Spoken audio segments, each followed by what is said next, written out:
Understand what ANCA antibodies are. ANCA stands for anti, which means against, neutrophil, which is a type of white blood cell, cytoplasmic, which means the inside of the neutrophil, autoantibodies, which means these antibodies are attacking the self, so they would be attacking the patient. Normal antibodies are molecules that are produced in the circulation as defense against, for example, bacteria, and they attack the bacteria and protect us.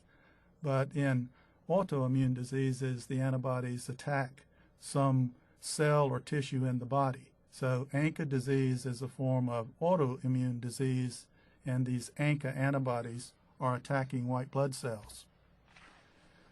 So what is vasculitis? So vasculitis is when white blood cells are actually attacking the vessels. Vasculitis means inflammation of vessels. I'm sure you've heard lots of terms that have itis at the end of them. For example, sinusitis is inflammation of the sinuses in the nose. Arthritis is inflammation of the joints. Vasculitis is inflammation of the vessels. And inflammation is when white blood cells that normally are protecting us attack some part of the body. So ANCA vasculitis is when white blood cells attack vessels as a result of these ANCA autoantibodies stimulating the white blood cells. So that's what ANCA vasculitis is. Let's think about how this happens in the body. And so here's a diagram of a vessel in the body. And what you see in the center of the cross-section of this vessel is a representation of the blood. So there's a red structure there that stands for a red blood cell, and there's a green structure there that represents a white blood cell, the kind of white blood cell that ANCA antibodies attacks, called a neutrophil. And then the yellow cell is the lining of the blood vessel. It's also called an endothelial cell. At the lower part of the diagram, you see sort of a section through the vessel lengthwise. And you can imagine that those cells are flowing through the inside of that vessel in the blood, the red blood cells and the different white blood cells. So that's normal. That's what's happening in your blood vessels right now as you're listening to this. But we're talking mostly about white blood cells with ANCA vasculitis. That's right, Diane. So the red blood cells are not attacked by these antibodies. They recognize molecules that are specifically on certain types of white blood cells, especially neutrophils. Okay. So they're the ones being attacked. And so you see in this diagram, the little Y-shaped structures represent the antibodies. And the little red triangles represent this molecule that I mentioned that these antibodies attach to and recognize, so to speak, on the surface of the white blood cells, the neutrophils here. And when these antibodies attach to those white blood cells, they stimulate them and they cause them to stick to the walls of the blood vessels and actually release a lot of factors that in attack of a bacterial infection would be useful because they'd be destroying the bacteria. But in this autoimmune disease, they're detrimental because they attack the vessel wall and tear it apart. And that results in the disease that occurs in patients. So in this next slide, you can see an actual a photomicrograph. So this is a photograph taken through a microscope that shows on the right-hand side, inside the red circle, a spot of injury to a small vessel. This is a vessel called a small artery. On the left-hand side, you can see a representation of what this small vessel should look like normally. You can see a few red blood cells in the inside of the vessel, and the vessel wall is a little distinct from the tissue around it. In the panel on the right, you see an actual photograph of the severe destruction in part of the wall of that vessel caused by this process we've been talking about. So in this patient, the ANCA antibodies bound to the neutrophils and cause them to stick on the wall of this vessel and chew a hole through the vessel. And that red area towards the bottom, that's where it's chewed through the cell wall? Yes, exactly. So that red material is actually, in essence, a blood clot.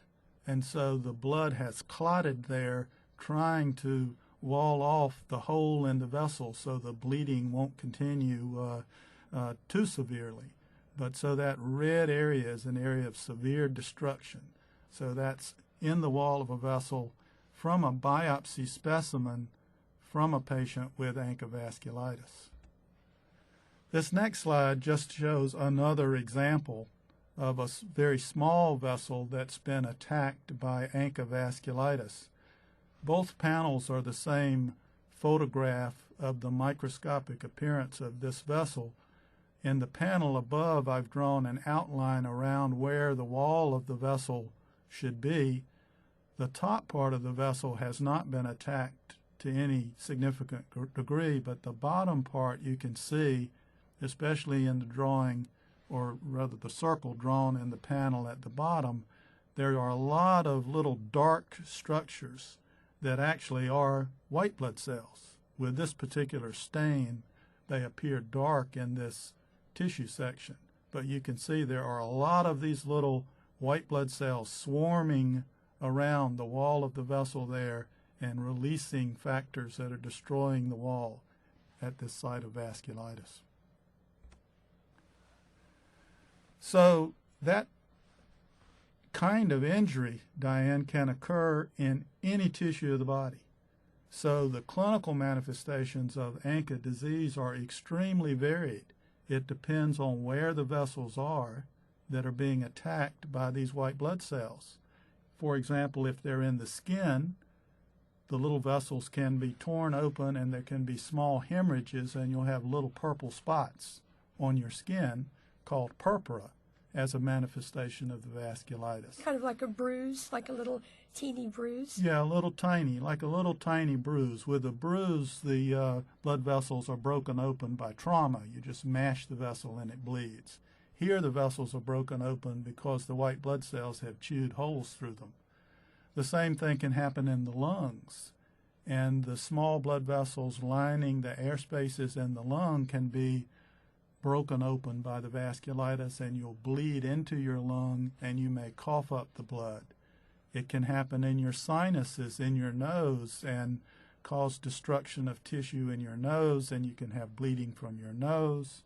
Little vessels in the nerves throughout your body can be involved with vasculitis, and so your nerves will send strange signals and you'll feel like you have a tingling sensation in your hands or in your feet, or you'll be weak in your legs because the nerves aren't working correctly.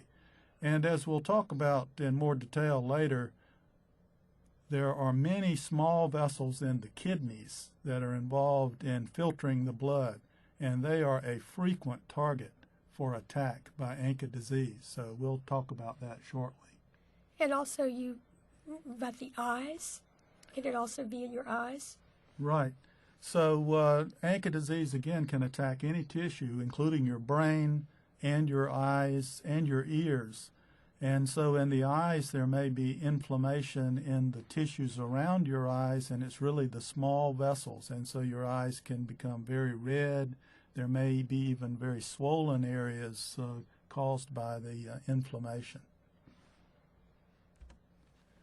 So this next slide shows a photograph of the lower leg. So there's a little bit of the foot at the bottom of the picture, and then the ankle and the lower part of the leg. And you can see that there are little red spots all over the leg. And at each of these little spots, there's been inflammatory injury to the vessels, resulting in some hemorrhage. Now, is it always this pronounced, or is it sometimes more subtle? It can be subtle. Another feature is that these spots sometimes come and go. So there'll be episodes of vasculitis in your lower extremities with purpura, and then they'll fade away, and then they may come back again. But the lower extremity and the buttocks are frequent sites where you can see this pattern of vasculitis, although they can occur in other locations as well. So I mentioned that ANCA vasculitis often attacks the kidney. The kidneys are very complex structures, and most people really aren't very familiar with the structure of the kidney. So let me take a minute explaining what is actually under attack in the kidneys and what causes so-called glomerulonephritis, which many patients who have ANCA disease will hear is one of the manifestations of their disease. And this may be detected because when there's attack on these structures, you spill blood and protein into your urine, and so you may be told that you have hematuria, blood in the urine, or proteinuria, protein in the urine, and the kidneys may stop functioning if the injury is severe enough. Tell me about protein in the urine. I understand blood, but the protein, what's... Protein is a very substantial component of the blood in addition to the cells. So in your circulating blood, of course, you have the red blood cells, but you also have the fluid called the plasma that the red blood cells are floating in. And the plasma is comprised of water and electrolytes and a lot of proteins. And so the protein that's in this fluid usually doesn't spill out in the kidney.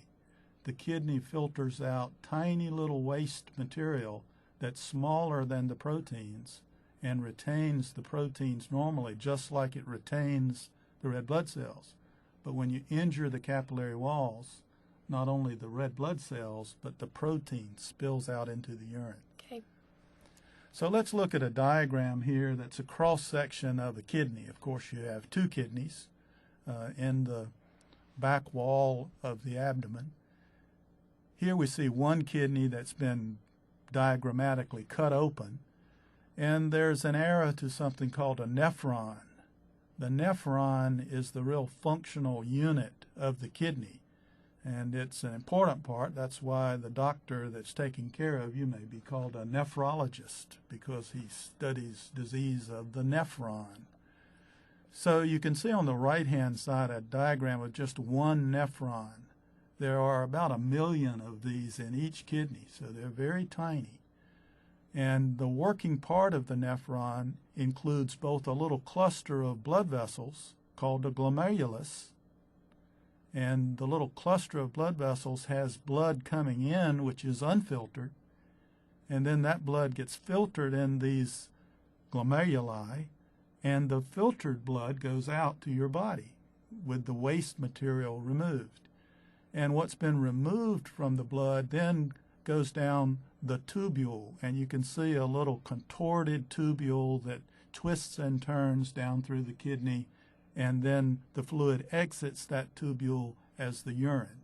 So that's the little structure that functions in the kidney, and this is attacked in ANCA disease. And specifically, the part that's attacked are the tiny little vessels in a glomerulus. And so in this panel, you can see on the right-hand side a very large electron micrograph in 3 dimensions of what a glomerulus looks like. And you can see the vessel coming in on the right-hand side, and then there's this little tangle of tiny little vessels, and then a vessel leaving. When we look at this in a biopsy specimen, we take a thin cross-section and stain it with dyes so that we can see the various parts of that glomerulus. And here you see a normal one that's been cut in cross-section from a biopsy. And you can see little tiny round holes. These are cross-sections of the tiny little capillaries. And on the far left, there's a drawing that depicts the cross-section of these little capillaries. So can you see that reasonably well, Diane? Yes. So back to your question about proteinuria. So here's a diagram. So if we just go back to that previous picture for a minute and we look at just one of those capillaries that the arrow is pointing to on the left and blow it up even bigger in this diagram, now you can see it has the structure like a little vessel that we talked about before, and on the left is what it looks like normally with the red blood cells and a white blood cell, and the little tiny golden globes represent proteins. And normally those will be contained within that capillary, and the only thing that will ooze across the capillary wall into the urine will be water and very tiny molecules in the water, and your kidney will retain the proteins and the red blood cells for the usual purposes your body uses them for. But when you have damage to the glomerular capillaries, shown on the right, you spill red blood cells into the urine and you spill protein into the urine. And that's what is detected in the laboratory and referred to as proteinuria, protein in the urine, and hematuria. So there's been injury. So this is why when you go to see your doctor for checkups, you tend to have a urine sample so that he or she can look for this type of evidence. Exactly. So in this slide, there's again a diagram and then some actual photographs of what's seen through the microscope in a patient with ANCA vasculitis. When ANCA vasculitis affects the glomerulus in the nephron, it's called glomerulonephritis, inflammation of the glomerular part of the nephron. So on the left, again, is just a representation of what the glomerulus should look like normally, with all the little capillaries intact. And on the right, you can see damage to the glomerulus diagrammed above, which shows this increase in a number of cells, and there's some little smudgy red material in there. And then on the panel below, the actual photograph of the microscopy, and that red material is the same material, Diane, that you were asking about in the vessel earlier. Right. So it's the same sort of process that we saw in other vessels and other tissues, but in this instance it's affecting these little capillaries in the glomerulus. So that red material is clotting, in essence, of the blood, trying to prevent this bleeding into the urinary space, and there's a reaction of other cells around it, which is all the material diagrammed in green above. So you have the bleeding, which you had mentioned earlier, but you also were talking about clotting. Is there a danger with clotting as the disease is coming on, as there would be with bleeding, as in a hemorrhage? Well, there are some patients with ANCA disease who do have problems with too much clotting, and that's a subject really for another discussion. In this setting, it's hard to know how the clotting is affecting the disease process, whether it's actually beneficial to the patient by helping plug up some of these injured capillaries, or it's actually contributing to the renal failure by blocking the flow of blood in part. So it's really not clear how important it is in injury or repair. But you're absolutely right. In some patients, there actually are problems with clotting in bigger vessels at other sites that your nephrologist or other clinician needs to identify if it's occurring. This next slide shows a higher magnification photograph of the injured glomerulus on the right, just to mention something that you and other patients may hear described by your nephrologist, and this is something called a crescent. And so sometimes you hear your glomerulonephritis in ANCA disease referred to as a crescentic glomerulonephritis, which means it has lots of crescents. It's just an indication that there is this accumulation of cells that's seen by the pathologist in the biopsy that's shaped like a crescent, which is diagram there with the red line. And it indicates that there's active inflammatory injury to the glomerular capillaries. Now, there's another term that patients with ANCA disease may hear, especially if they have the type of ANCA vasculitis that you have, Diane, called Wegeners granulomatosis. So what's a granuloma? What's granulomatosis? So a granuloma is just a particular form of inflammation that results in a mass of inflammatory tissue that produces a nodule in various sites within your body. Wegener's granulomatosis is the form of ANCA disease that has a lot of this granulomatous inflammation, and it can occur at any site, but it often occurs in the upper respiratory tract, for example, in the nose, in the eyes, in the major airways, and it also frequently affects the lungs. For example, patients with Wegener's granulomatosis, if they have a chest x-ray, may have nodules in their lungs, which are the result of these nodules of granulomatous inflammation. So it's a particular type of inflammation that occurs in certain forms of ANCA vasculitis, including Wegener's granulomatosis. And so in this photograph, you can see a segment of lung that was taken out surgically from a patient with Wegener's granulomatosis, and the yellow nodule and the upper part of this specimen is an area of granulomatous inflammation. You can compare that to the more normal lung tissue at the bottom part of the picture. Would this be something that would be done when a patient was suspected of having vasculitis, or at what point would such a surgery or a biopsy take place?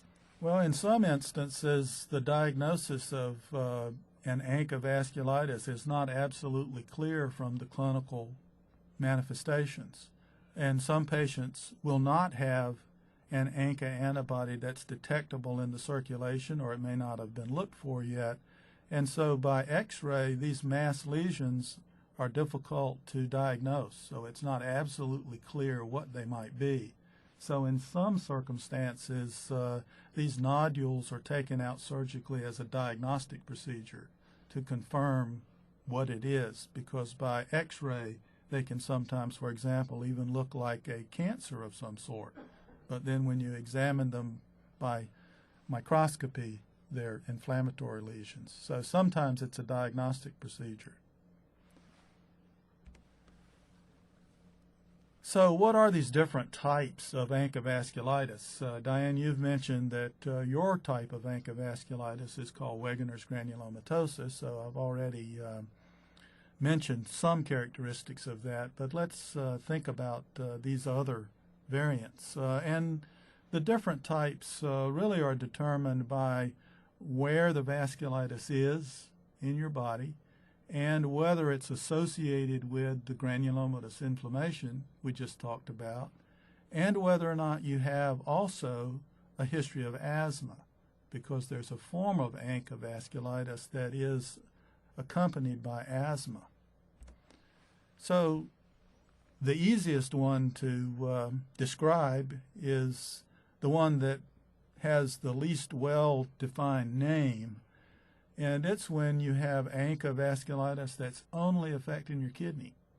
And some people, especially in Europe, refer to this as renal limited vasculitis, which is pretty self-explanatory. In the U.S. In particular, oftentimes it's called ANCA Glomerulonephritis. But in any event, in some patients, at least at the time of diagnosis, the disease is confined to the kidney as far as one can determine. Now, over time, that might change. So you might initially have just proteinuria and hematuria and a little bit of renal insufficiency, and a kidney biopsy shows a ANCA-type vasculitis.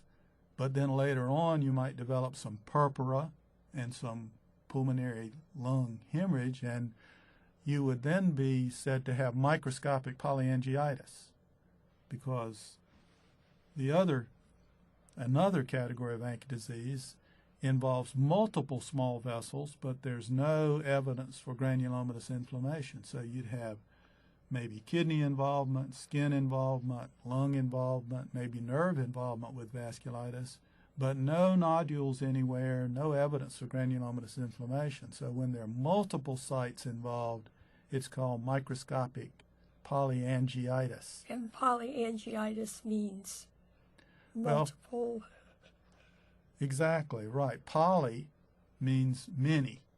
So, and angiitis means inflammation of vessels, because A-N-G, actually is a term that refers to vessels. So polyangiitis means that there's inflammation of a lot of, in fact, different types of vessels in different locations.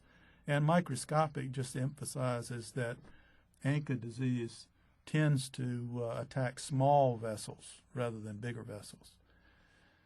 So, as I mentioned earlier, if you have this vasculitis in small vessels and you also have evidence for granulomatous inflammation but no asthma, then Wegeners granulomatosis is the diagnosis. So if you had nodules in your lung due to granulomatous inflammation, or you had destructive disease in your sinuses that was destroying bone, and histologically the pathologist saw granulomas attacking the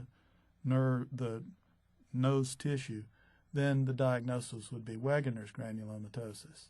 And for some reason, this very often affects the lungs and the upper respiratory tract, the nose, the sinuses, the eyes, and also even the ears in some patients.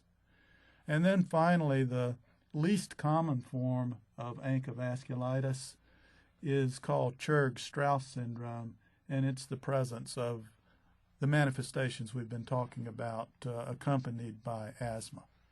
So to summarize then, Diane, ANCA antibodies are a type of autoantibody that attacks your own white blood cells, causes them to attack the vessels in many different tissues, which results in the disease that you're experiencing. And a very special